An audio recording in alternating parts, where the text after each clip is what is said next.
How's it going, everyone? Um, Welcome back to another Rambling with Blake. This will likely be the last part of this, this kind of series of short, scary stories. I might start another one, if I can find, another site where there are others, but I hope you're having a fantastic day. Tell me how your day is going in the comments below. And, we're starting on page 8. And it looks like we're most likely going to... Oh, yes. We have one page left. Okay, so I'm going to actually... I'm going to go ahead and look up some short, scary stories to implement into this. If my internet will allow me. I have come prepared. I have a drink with me. So there won't be as many voice cracks in theory. But okay, so okay. There we go. Okay, I've got another website, or it's not like another website, it's just another part of the website. Okay, so we're going to go ahead and begin with these 2-sentence horror stories. I'll be rating these if you haven't seen the last 2. So number 37 by Scabby Cakes. Being the first to respond to a fatal car accident is always the most traumatic thing I see as a police officer. But today when the crushed body of the little dead child boy strapped in his car seat opened his eyes and giggled at me when I tried to peel him out of the wreckage, I immediately knew that today would be my last day on the force. That's like some... Except for the giggling part, that's like some zombie apocalypse stuff right there. So that was, that's a short, scary, or not short, scary story. It's a 2-sentence horror story. I don't know why I felt the need to say that. But, rating. Again, this is creep factor, not how much I enjoyed. I've enjoyed all of these. So, creep factor 2. Or maybe 1.5. 1.5. Let me know how you would rate these actually, because I feel like my ratings would be a lot different. I feel like my rating would be a lot different if I was in like a creepier location, but unfortunately that'd be kind of difficult to pack up all the equipment and bring it somewhere. Like, the mic doesn't need external power, it just plugs right into the computer, and that's what powers it. So I don't need an extra source like a battery, or not. I don't think there's any battery powered ones, but it doesn't need an amp or anything like that, or like some do, or mixers, or outlets and stuff like that. It just needs to be in a USB. So I think I might go ahead and try to do that sometime, but it's, as of right now, it seems unlikely. But we need to go ahead and move on. Number 38 by Owlettes. I looked out my window. The stars had gone away. 1. Creep factor 1. I would not be that terrified. I would just... Because, that's kind of common, actually. You don't always see the stars. That's not necessarily something to be, terrified about. I mean, that's normal. I mean, there could be, whoa. Hello?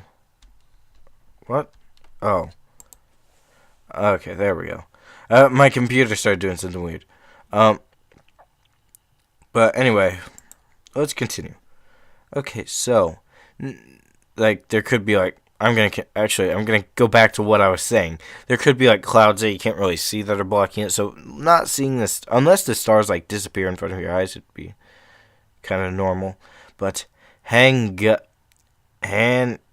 Hanguk Brian. Hanguk Brian? HANGUKBRIAN. Hanguk Brian. I'm assuming that's how you pronounce it. I don't know. I always thought my cat had a staring problem. She always seems fixated on my face. Until one day, when I realized that she was always looking just behind me. That's actually cool.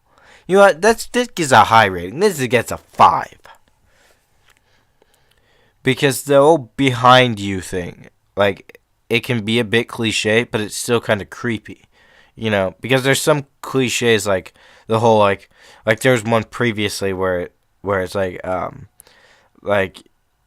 about like he was like with his wife or girlfriend or whatever, and he was like clutching the dress she was buried in and stuff. Those are kind of cliche, like the whole ghost in the bed thing and stuff like that. It kind of gets cliche, but it's not really creepy anymore. But something that does kind of stay creepy is the thing behind you. So I like that one. This one's Yoshkow, I'm assuming is how you pronounce it. Yoshkow. This is the last one, number 40. The pairs of Okay, I'm going to try that again.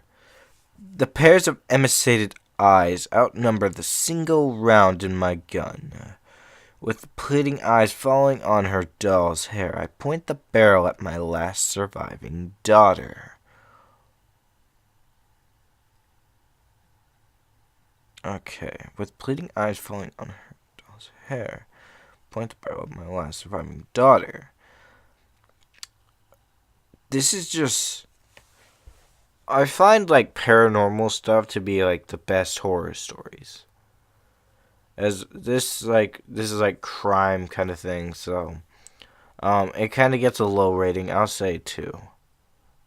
On this one, but that's it for these 2-sentence horror stories. Okay, we're at 7 minutes, almost 7:30. Okay, I like to check the time. I'm gonna read a couple of these short, scary Whoa. I was just scrolling through real quickly, and there was just a creepy picture. A really weird picture. I'm gonna go ahead and read. I'm gonna read a couple of these, and that's gonna be it. It's gonna be a shorter podcast today, one man podcast. It's gonna be a shorter one. So let's go ahead and go this. This one's okay, this one's titled... Okay, these aren't like names of the people who made them this time. So, it's called, Mommy's Home. I heard one. A father is laying in bed after just waking up. He grabs the baby monitor and walks to his desk in his office at home. He has his baby on the baby monitor and hears his wife singing to her. He cracks a smile as he hears his wife. Go to sleep. Go to sleep. When suddenly the front door opens up and his wife comes in with groceries. Punctuation. That was a run-on sentence. That was all one sentence. Okay.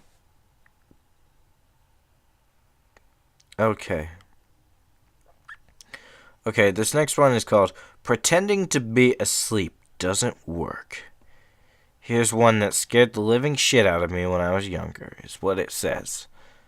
A young boy is sleeping in his bed on a usual night. He hears footsteps outside his door and peeks out of his eyes to see what is happening. Peeks out of his eyes? What? I don't know. His door swings open quietly to reveal a murderer carrying the corpses of his parents. After silently propping them up on a chair, he writes something on the wall in the blood of the dead bodies. He then hides under the child's bed. This is all one. It's just like, I think this is all one big one here. Yeah. There's just like a random text thing like in the middle, like a link. The child is scared beyond belief. He can't read the writing on the wall, and he knows the man is under his bed. Like any child, he pretends that he slept through the whole thing and hasn't awoken yet. He lays still as the bodies, quietly hearing the breaths under his bed. An hour passes, and his eyes are adjusting more and more to the darkness. He tries to make out the words, but it's a struggle. He gasps, and he finally makes out the sentence. I know you're awake. He feels something shift underneath his bed. These are good. There's one that I know of called The Smiling Man. I'm going to save that for the main Halloween podcast, which will... I'm not sure if it'll be directly on Halloween, but it'll be close to Halloween. The farthest away would probably be like the 29th or 28th. I want it to be like on Halloween. But anyway, number 3, what's in the basement? Mommy told me never to go in the basement, but I wanted to see what was making that noise. It kind of sounded like a puppy, and I wanted to see the puppy, so I opened the basement door and tiptoed down a bit. I didn't see a puppy, and then Mommy yanked me out of the basement and yelled at me. Mommy had never yelled at me before, but it made me sad and I cried. Then Mommy told me never to go into the basement again, and she gave me a cookie. That made me feel better, so I didn't ask her why the boy in the basement was making noises like a puppy, or why he had no hands or feet. These are really good, actually. I'm enjoying these. Okay. Hold on. Okay, there we go. Hold on. Come on, load, please. There we go. Okay. What? Oh. Okay. Number 4 is like... Hold on. Let me just take a look at this. Number 4 is kind of a... Number 4 is a long one, so I'm going to save it for the official Halloween podcast. It's a creepypasta one. I just looked at it. I'm just scrolling through it, and it's really lengthy. It looks like it's supposed to be like... It's designed to be like journal entries and stuff. So I'm going to save that. I'm going to keep that. I'm going to actually bookmark that right now. Okay. I probably should bookmark that into the right thing. There we go. I have like a tab of bookmarks with stuff for YouTube. Okay. So, I can see right away that this has strong language. Alright. Number 5. It's titled 10.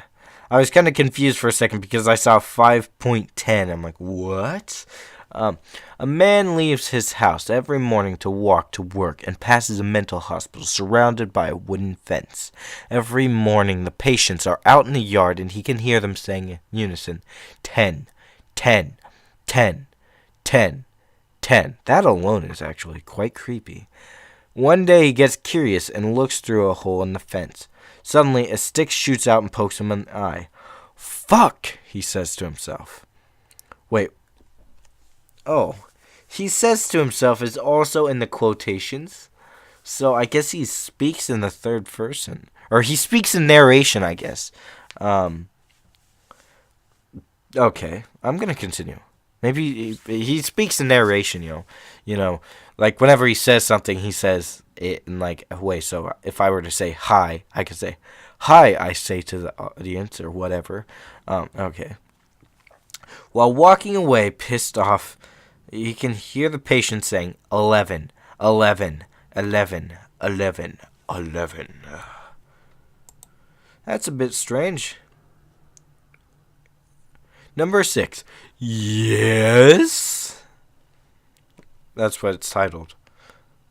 When I was a child, my family moved to a big old 2-floor house with big empty rooms and creaking floorboards. Both my parents worked, so I was often alone when I came home from school. One early evening when I came home, The house was still dark. I called out, "Mom?" So I take it this person's, like, not American. One of those not Americans, you know. Also known as people from other countries. I have no idea why I said that. I don't know why I needed to describe that. Okay, I'm going to continue now. I called out Mum and heard her sing-song voice say, "Yes?" From upstairs, I called her again as I climbed the stairs to see which room she was in, and again got the same "Yes?" reply. We were decorating. Oh my god. Just this voice I'm doing for the yeses. We were decorating at the time, and I didn't know my way around the maze of rooms. But she was in one of the far ones right down the hall. I felt uneasy, but I figured that was only natural, so I rushed forward to see my mum, knowing that her presence would calm my fears, as a mother's presence always does. Just as I reached for the handle of the door and let myself into the room, I heard the front door downstairs open and my mother call, "Sweetie, are you home?" in a cheery voice. I jumped back, startled, and ran down the stairs to her. But as I glanced back to the top of the stairs, the door to the room slowly opened a crack. For a brief moment, I saw something strange in there, and I don't know what it was, but it was staring at me. Okay, here's another one of those linked ones. Oh, it's a PDF. It's an 8-page PDF. So yeah, we'll save that. If we do end up using it, that is. Okay, so number 8. All I saw... Wait, hang on, let me just see what we're at. Okay, this will be the last one. All I saw was red. I check into small hotel a few kilometers from Kiev. Or Kiev. I'm not entirely sure what it is. It looks more like Kiev. I think it's going to be Kiev. But anyway, it is late. I am tired. I tell the woman at the desk I want a room. She tells me room number and give key. But one more thing, comrade. There is one room without number and always lock. Don't even peek in there. I take key and go to room to sleep. Night comes and I hear trickling of water. It comes from the room across. I cannot sleep, so I open door. It is coming from room with no number. I pound on door. No response. I look in keyhole. I see nothing except red. Water is still trickling. I go down to front desk to complain. By the way, who is in that room? She look at me and begin to tell story. There was a woman in there, murdered by her husband. Skin all white, except her eyes, which were red. Is there... No, there's no continuation. That's where it ends. So I'm going to go ahead and go back to page 1. We'll start off on page 4 of these short scary stories. Okay. So I'm going to have the links for both the ones for the 2-sentence stories and the short scary stories that I was reading just then. Both of those in the description below. So if you want to read any of these or reread them or well, I guess you didn't read them before. Unless you did. I don't know. If you want to read them or just kind of see what I was looking through or follow along at all. Or I guess I probably should have said, in case you want to follow along, it's in the description. I should have said that at the beginning of the video, but if you want to see these, then go ahead and go down below, not go bound below. Just go ahead and go down below and just take a look. I got the links right there. Just check it out. And that's going to be it for this one. So thank you so much for listening. And that is all for this time. I hope you enjoyed. If you did, be sure to leave a like and comment. Tell me the suggestions you have. Also, be sure to share and subscribe for daily uploads. I hope you have a fantastic day. And I will see you in the next video. Goodbye.